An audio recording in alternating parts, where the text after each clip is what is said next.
Shalom peuple de Dieu, nous sommes encore réunis aujourd'hui pour partager la parole, pour nous édifier et pour nous soutenir aussi mutuellement par ces moments de Dieu, par ces temps où nous avons du mal à avancer, par ces temps où la peur, où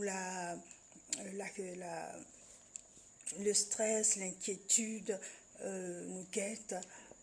Voilà, c'est aussi très important, c'est surtout capital de se rapprocher de notre Père, celui-là qui nous a appelés, celui-là qui nous a envoyés sur la terre et celui-là qui est la raison de notre existence.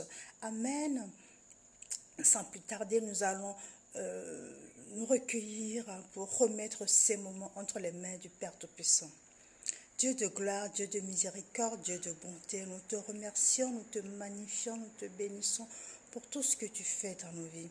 Oh oui, Père éternel, en ce moment même, tu nous as encore donné un rendez-vous, le rendez-vous pour partager ta parole, pour nous édifier. Oh Yahweh, viens prendre contrôle de tout ce que nous allons faire. Viens toi-même nous édifier, viens toi-même nous révéler la parole. Toi, le Dieu de la parole révélée, viens nous révéler les faces cachées de ta parole et viens parler à travers ma bouche. À ton Saint glorieux nom, nous avons prié. Amen. Amen. Donc, vous savez tous que nous sommes dans la paix, dans la période sainte. Amen. Nous sommes dans la période sainte, nous sommes dans la semaine sainte. Aujourd'hui, nous sommes le vendredi. Et donc, nous allons parler de la foule et ses dérivés. La foule et ses dérivés, ça va se porter essentiellement sur la passion du Christ. Donc, je ne vais pas tout lire, vous savez bien que c'est hyper long. Donc, merci pour votre compréhension. Pour ceux qui ne le savent pas, la passion du Christ se trouve dans Jean 19, verset Jean 19. Voilà, donc le titre, c'est La foule et ses dérivés. La foule et ses dérivés.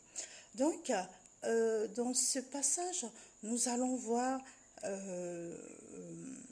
nous allons parler de la foule évidemment, mais nous allons voir essentiellement trois personnes qui ont marqué ce passage de Jésus, trois personnes qui ont influencé le monde par ce qu'ils ont fait pendant l'agonie, pendant la crucifixion de Jésus. Donc nous allons voir tout ça. Qu'appelle-t-on la foule? Alléluia, qu'appelle-t-on la foule? La foule, c'est un petit peu ces personnes, ce sont des personnes qui sont dans la masse et qui suivent le mouvement. Voilà, ils sont dans la masse, ils suivent le mouvement. Quand ça va à gauche, on va à gauche, tout le monde y va. Quand ça va à droite, voilà, ça se balance un petit peu quand on danse le vase ou le tango, voilà.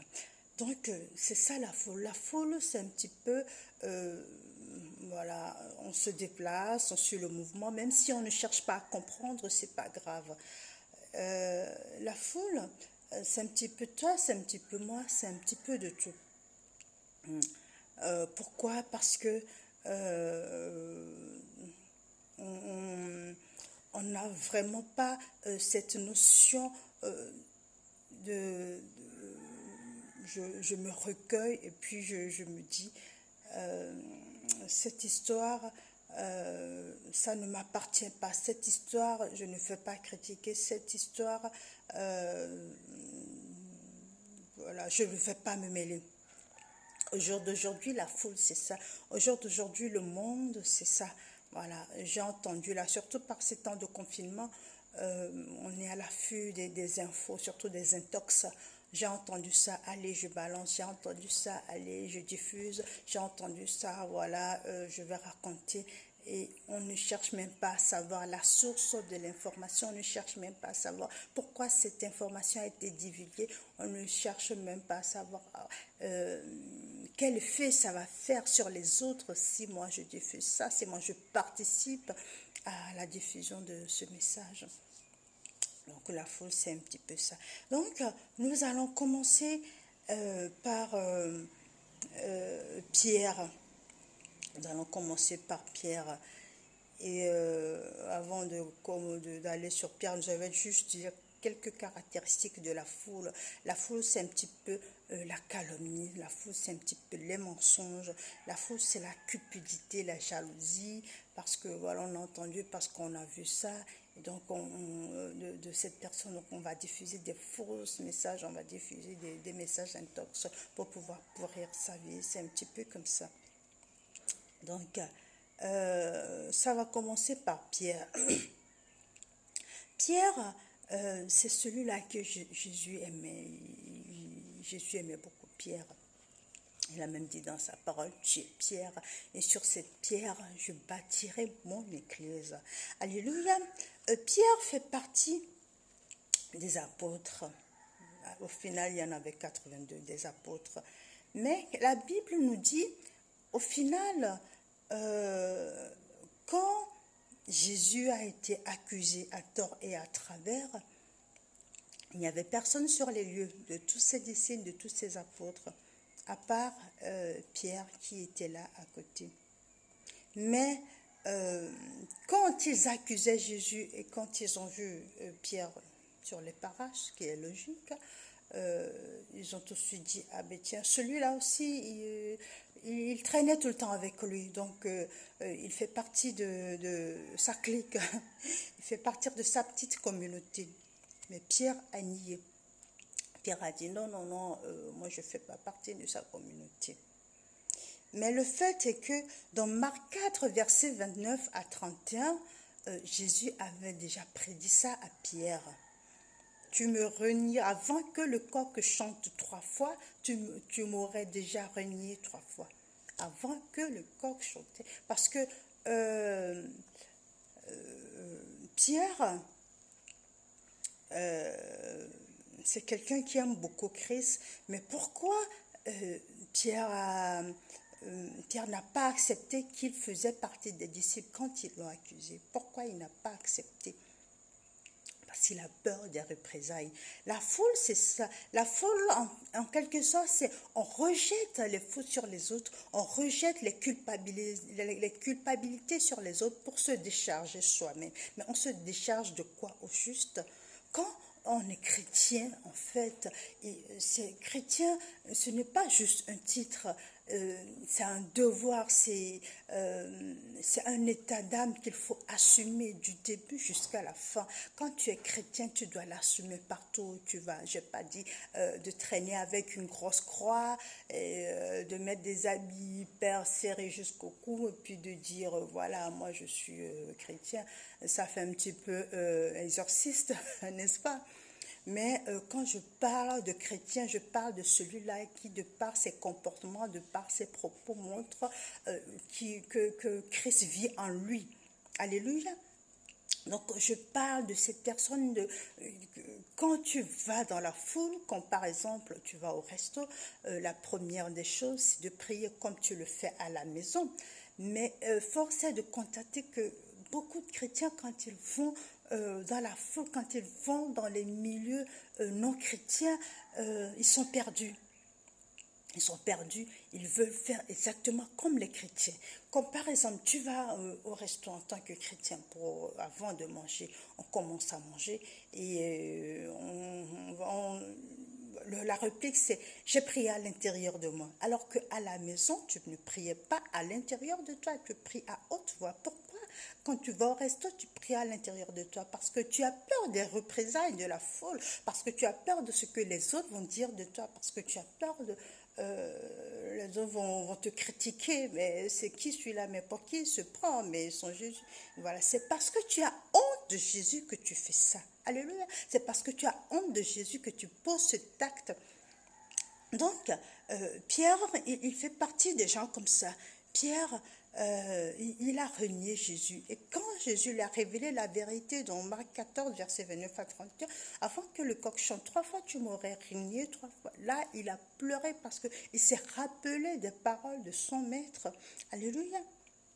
Donc, ce que tu dois savoir, c'est quand tu renies Jésus dans la foule, dans l'assemblée, un peu partout où tu vas, Quand tu iras au ciel, qu'est-ce que le maître va dire? Je ne te connais pas. Bon et mauvais serviteur, je ne te connais pas. Il ne va pas te reconnaître non plus. Nous allons passer à Ponce Pilate, ok? Ponce Pilate, il fait partie des juges, il fait partie de ces gens qui doivent juger Jésus, qui doivent le condamner. Alléluia. Mais si nous regardons bien le récit, Ponce Pilate, c'est un petit peu quelqu'un qui est dubitatif par rapport à l'accusation de Jésus. Il n'était pas convaincu. Il n'était pas convaincu, mais il s'est laissé influencer par les autres, il s'est laissé influencer par la foule, et la foule qui criait « Crucifie-le, crucifie-le, crucifie-le ». Quand il a parlé à la foule, quand il leur a demandé lequel voulez-vous que je lâche, parce qu'il y avait Barabbas, le mafieux, on va dire ça comme ça, le mafieux, le malfrat, celui qui a commis des crimes énormes, qui n'est même pas digne d'être à côté de Jésus, qui n'a commis aucun crime. Cet homme, Pilate, il leur a demandé entre lui et Jésus, qui voudrez-vous que je lâche? Et la foule a crié Barabbas. Pilate, il a condamné Jésus, mais à contre-cœur. Pourquoi? Je vais vous l'expliquer. Sur l'écriteau qui doit être devant la croix de Jésus, Ponce Pilate, il a écrit « Jésus, roi des Juifs » en 3 langues, hébreu, latin et grec. Jésus, roi des Juifs. Et ses collègues ils l'ont accusé, ils lui ont demandé « Mais pourquoi tu écris ça ?» Parce qu'eux n'étaient pas convaincus. Pour eux, c'est un malfrat, c'est une mauvaise personne, un mauvais personnage, un petit peu comme Barabbas. Mais Ponce Pilate, vu qu'il était convaincu de ce qu'il faisait, il a marqué « Jésus, roi des Juifs ». Et alors, j'aime bien sa réplique quand lui ont dit « Mais yo, pourquoi tu écris ça là ?» La réplique de Ponce Pilate, c'est « Ce que j'écris, je l'ai écrit ». Cela veut dire, ce que moi j'écris, ça n'engage que moi. Je sais à l'intérieur ce que j'écris. Je suis convaincue que cet homme est le roi des Juifs. Je suis convaincue de ce que je fais. Et pourquoi il écrit en 3 langues? À l'époque, l'hébreu, le latin et le grec, c'était des langues vivantes. C'était des langues vivantes. C'est un petit peu comme le français, l'anglais, l'allemand de nos jours. Ou l'espagnol. C'était des langues vivantes. Donc, chaque personne de chaque nation qui passera devant la croix, il saura que tiens, ici il se passe quelque chose. Il n'y a même pas à nier ça, il n'y a même pas à dire oh ben il y a marqué quelque chose, mais bon je fais pas attention. Attends, on te dit que la personne est le roi des Juifs, donc tu vas t'arrêter au moins pour regarder, pour te dire ça interpelle cet écriteau. Et Ponce Pilate l'a fait exprès parce qu'il est convaincu que Jésus est le roi des Juifs. Mais pourquoi il ne l'a pas libéré? Parce qu'il s'est laissé influencer par la foule, il s'est laissé influencer par ses collègues.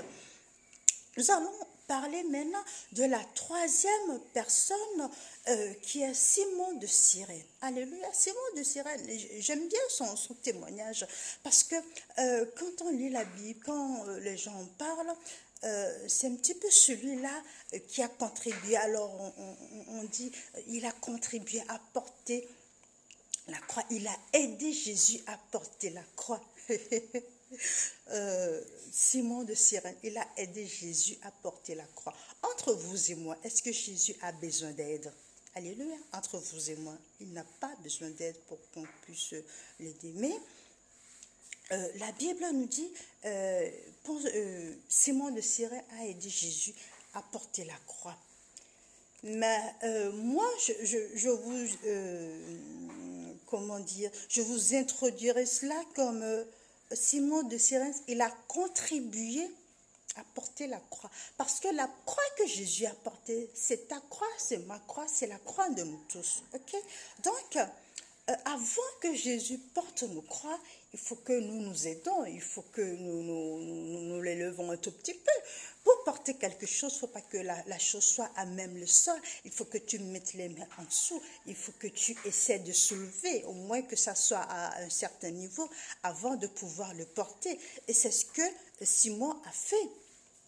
Bien aimé, avant que Jésus nous aide, la croix c'est quoi? La croix c'est nos péchés, la croix c'est nos fardeaux, la croix c'est tout ce qui ne va pas dans nos vies de chrétiennes, sur notre parcours de chrétienté, c'est tout ce qui ne va pas que Jésus a porté. Donc avant que Jésus porte nos croix, avant que Jésus porte nos péchés, il faut que nous l'aidons. Si nous ne l'aidons pas, il ne va pas le faire. Si nous ne lui apportons pas, il ne va pas le faire. Quand nous voyons dans la Bible, les récits de la Bible, Jésus ne force personne. Et tu viens, je vais te guérir. Non, Jésus, il est tout le temps en train de demander, veux-tu être guéri? Veux-tu? Quand nous verrons dans Jean 4, quand Jésus allait voir la femme samaritaine, Jésus savait pertinemment que cette femme avait un péché lourd. Ce péché lourd, c'est quoi? C'était de l'adultère qu'elle commettait. C'était une femme de mauvaise vie. Mais quand Jésus est arrivé, Jésus ne lui a pas dit tout ça. Voilà, il est allé avec diplomatie, avec tact. Donc, il s'est présenté. Non, il ne s'est même pas présenté. Donc, il a commencé tout de suite la discussion. Donne-moi à boire, donne-moi... voilà, vos pères ont adoré ici, mais il a amené tout doucement. Et à la fin, quand il lui a dit, va chercher ton mari, la femme a nié. La plupart d'entre nous, c'est comme ça. Quand nous allons devant le Christ, nous cachons nos fautes, nous cachons nos péchés, nous les couvrons, nous les cajolons, nous y allons un petit peu comme si nous n'avons rien, si nous sommes saints, bien aimés. Devant le Christ, tu n'as pas besoin de te cacher parce qu'à l'intérieur de toi, il sait très bien ce qui se passe. Alléluia. Donc, quand nous allons devant le Christ, la plupart du temps, c'est « Oh, Père, pardonne-moi ». Des fois, on ne dit même pas pardon. « Oh, merci, Père ». Et puis, on demande « Pardonne-moi, pardonne-moi, pardonne-moi, pardonne-moi ». Amen, merci. Et puis, on s'en va. Mais si toi, tu ne donnes pas le sale qui est en toi, si toi, tu ne donnes pas le péché, si tu ne donnes pas ton fardeau, tu ne peux pas recevoir la bénédiction. Bien-aimé, tout sur cette terre, et même la vie de chrétienté, même la spiritualité, c'est un échange. Tu donnes, tu reçois, tu donnes, tu reçois. Mais en nous, il n'y a que du sale. En Jésus, il n'y a que du bon. Donc toi, tu donnes le sale, tu prends le bon. Avant que Jésus porte ta croix, il faut que toi-même tu portes cette croix, tu l'amènes à Jésus. Il faut que toi-même tu portes cette croix avant que lui, il porte le reste. Alléluia. Donc Jésus est venu à cette femme et tout doucement, il l'a amené à lui donner sa croix. Et il a amené cette femme à lui donner sa croix. La femme a nié. Je n'ai pas de mari. Et là, Jésus l'a encore amené. Et c'est quand Jésus lui a dit, en réalité, tu as 5 maris. En fait, c'est pour lui dire, je suis là pour porter ta croix. Donne-moi ta croix. Amen. Je suis là pour porter ta croix. Donne-moi ta croix. N'oublions pas, dans Colossiens 2,15, la Bible nous dit quoi? Il a dépouillé les principautés. Il les a livrées publiquement. Alléluia. Il a dépouillé les principautés. Il les a livrées publiquement. Il les a livrés en spectacle. Oh, bien-aimé, il y a quelque chose qui est beau dans la vie de chrétienté. C'est une clé. Si tu comprends ça, tu as tout compris. Si tu comprends ça, tu as tout compris. N'attends pas que Jésus vienne porter ta croix. N'attends pas que Jésus vienne te guérir chez toi. N'attends pas que Jésus vienne faire quelque chose de miraculeux dans ta vie. N'attends pas que Jésus vienne booster ta vie. Si toi, tu n'apportes pas quelque chose, si toi, tu ne lui apportes pas, si toi, tu ne le boostes pas. La dernière fois, nous avons parlé de Zachée, ce petit bout d'homme. Zachée, il a fait une démarche envers le Christ. Il a déployé les grands moyens. Il a fait quelque chose qui a bousculé la vie de Jésus, qui a bousculé le cœur, qui a fait trembler le cœur de Jésus, qui s'est dit, celui-là, je vais le rencontrer. Alléluia. Il a fait descendre, il a rabaissé, il a prisé afin de pouvoir l'élever. Amen. Donc, faisons tous comme Simon de Cyrène. Si tu veux que Jésus puisse t'aider, si tu veux que Jésus puisse porter tes péchés, c'est-à-dire le gros, c'est lui qui porte. Mais toi, il faut que tu élèves un petit peu tes péchés. Il faut que tu portes un tout petit peu. Lui, il porte la tête, toi, tu portes la queue. Donc, tu n'as pas beaucoup à apporter, n'est-ce pas? Mais il faut que tu lui apportes. Il faut que tu l'aies, il faut que tu lui apportes avant qu'il puisse te prendre. Donc, la femme samaritaine, quand elle a compris que Jésus était venu pour porter ses péchés, et c'est là qu'elle s'est repentie. Et qu'est-ce qui s'est passé? Donc, elle a reçu le salut. Le salut, ce n'est pas que sur cette terre, c'est encore plus loin. C'est encore plus loin, c'est encore la vie après la mort. Alléluia. Donc, je vais encore vous exhorter ce matin. Quand vous êtes dans la foule, évitez de camoufler la vie de chrétienté, le titre de chrétien que vous portez, évitez de le camoufler, montrez carrément que vous êtes chrétien, que vous savez prier, que vous aimez prier. Alléluia. Et quand vous allez devant le Père, quand vous êtes dans l'intimité avec vous-même, quand vous allez à l'église, n'importe, quand vous êtes devant le Père, donne-lui vos péchés. Alléluia. Ne faites pas comme les pharisiens, ce pharisien qui priait, qui disait, Seigneur, je ne suis pas, je te remercie parce que je ne suis pas comme cette personne voleur, mon cœur fanfaron. Moi, je donne la dîme de tous mes revenus, je jeûne 2 fois par semaine. Mais à l'intérieur de lui, il a le cœur dur, à l'intérieur de lui, il a, comment dire, il a la langue mauvaise à l'intérieur de lui, il y a beaucoup de choses qui n'honorent pas le nom de Dieu. Donc ces prières, Dieu ne peut jamais l'agréer. Et voilà la raison pour laquelle vos prières ne sont pas agréées. C'est pour ça que Jésus ne porte pas n'exauce pas vos prières. Vos prières ne sont pas exaucées. Pourquoi? Parce qu'il y a beaucoup de choses sales en vous qui ne vont pas. Et vous camouflez ça, vous êtes là, oh Seigneur, je te loue, je te magnifie, oh c'est beau. Et puis vous partez, non, il faut lui porter ses péchés, c'est quoi? Porter, c'est d'abord confesser. Quand tu vas devant ton Père, quand tu vas dans l'intimité avec ton Père, tu confesses tes péchés. Quand tu confesses, tu fais la repentance, ok? Tu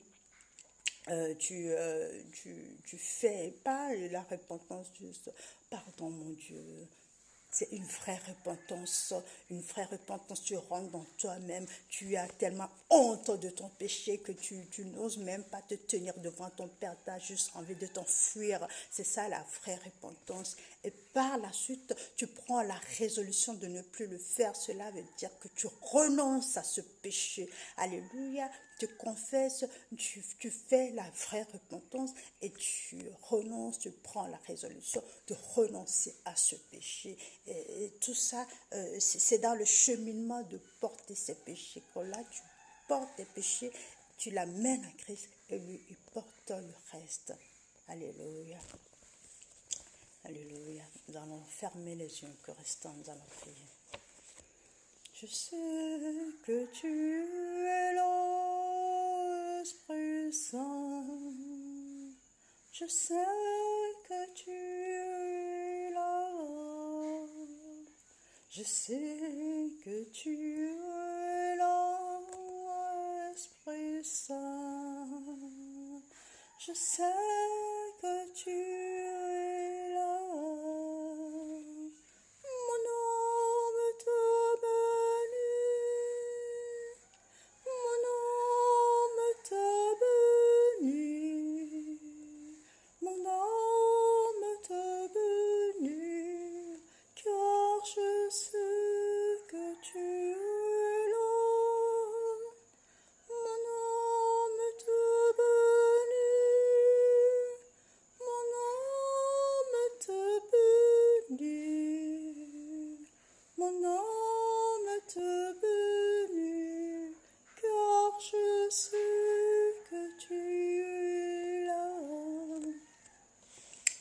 Père éternel, Dieu de gloire, Dieu de miséricorde, je te ramène tes enfants.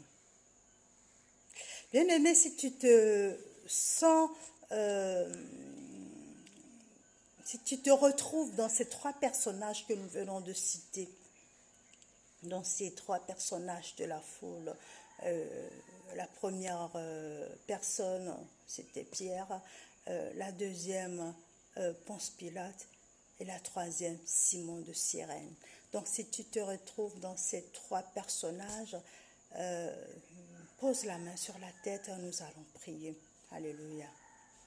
Père éternel, Dieu de gloire, Dieu de miséricorde, je te ramène tes enfants qui viennent d'écouter ta parole, cette parole révélée que tu nous as révélée toi-même. Oh Yahweh, nous te rendons grâce. Yahweh, nous te magnifions. Yahweh, nous te bénissons. Oh oui, Père, je te présente tes enfants, Père. Oh, je te prie de bénir déjà tous ceux qui ont regardé ces vidéos. Oh Père, touche le cœur de chacun. Regarde ces mains posées sur les têtes. Touche leur cœur. Tu vois leur corps, leur cœur. Tu sens leur cœur. Tu scrutes les cœurs, Yahweh. Et tu sais pertinemment là où se trouvent leurs problèmes. Est-ce qu'ils sont comme Pierre dans le reniement? Est-ce qu'ils sont comme Ponce Pilate? Ils sont dans la... Ils savent que ce qu'ils font n'est pas bien, mais ils persistent dans la faute, ils persistent dans l'erreur parce que la foule les a poussés. Ou alors est-ce qu'ils sont comme Simon de Cyrène à porter leurs péchés, à te ramener leurs péchés? Yahweh, regarde leur cœur, scrute leur cœur. Je te prie, Père, mets la baume sur ce cœur d'abord et révèle-toi à eux puissamment. Visite-les puissamment. Oh Yahweh, pendant que tu les visites, tu es en train de les restaurer. Pendant que tu les restaures, tu es en train de faire tomber les écailles de leurs yeux. Alléluia. Oh Père éternel, une vie nouvelle, une vie de restauration, un vent nouveau qui souffle sur ces personnes en ce moment, afin qu'ils retrouvent la fraîcheur de ta parole, la fraîcheur de ta révélation, la fraîcheur de pouvoir marcher pas à pas avec toi. Oh Yahweh, je te magnifie, je te célèbre, parce que tu es le Dieu de l'impossible. Gloire, louange, honneur à toi. Amen. Donc, bien-aimé, demeure béni. Merci d'avoir participé encore à cette vidéo. Merci de partager autour de toi. Ça fera du bien à quelqu'un. Merci de liker sur la page. Et merci aussi de pouvoir aider pendant ce moment de confinement, pendant ce moment de trop, pendant cette période où nous savons, personne ne sait où il va. Nous avons tous peur, il y a la peur au ventre. Je t'exhorte encore aujourd'hui à porter secours à quelqu'un, ne serait-ce que par un coup de fil, ne serait-ce que par ta présence, ne serait-ce que par une parole de vie réconfortante. Tu feras du bien à quelqu'un. Demeure béni. Amen.